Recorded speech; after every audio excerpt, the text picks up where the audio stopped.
This is Rangpur Times. রাজনৈতিক নির্দেশে helicopter থেকে গুলি, এটাই কি ছিল গণতন্ত্র রক্ষার কৌশল, নাকি ছিল আতঙ্ক ছড়ানোর নিষ্ঠুর বাস্তবতা? পুরো ঘটনা শুনুন। সাবেক আইজিপির মুখ থেকে উঠে আসা এই ভয়াবহ স্বীকারোক্তির প্রত্যেকটি বাক্য রীতিমতো রোমাঞ্চকর।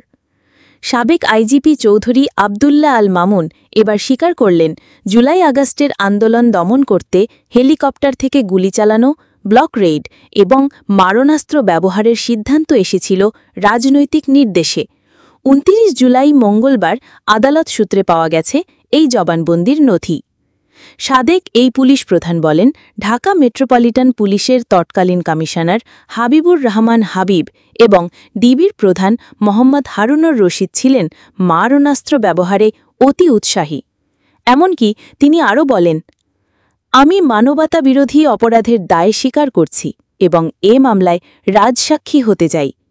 ট্রাইব্যুনাল তাকে আলাদা কক্ষে নিরাপত্তায় রাখার নির্দেশ দিয়েছে।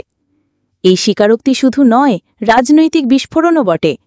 কে দিল এই ভয়ঙ্কর নির্দেশ? কাদের নাম উঠে আসবে আরও? আপনি এখন যা দেখছেন তা ইতিহাসের এক অন্ধকার অধ্যায়ের পর্দা উন্মোচন। এমনই আরও সাহসী প্রতিবেদন পেতে আমাদের সাথেই থাকুন। সাবস্ক্রাইব করুন রংপুর টাইমস, বাংলাদেশের সংবাদ নির্ভীক কণ্ঠে। Stay informed with Rangpur Times.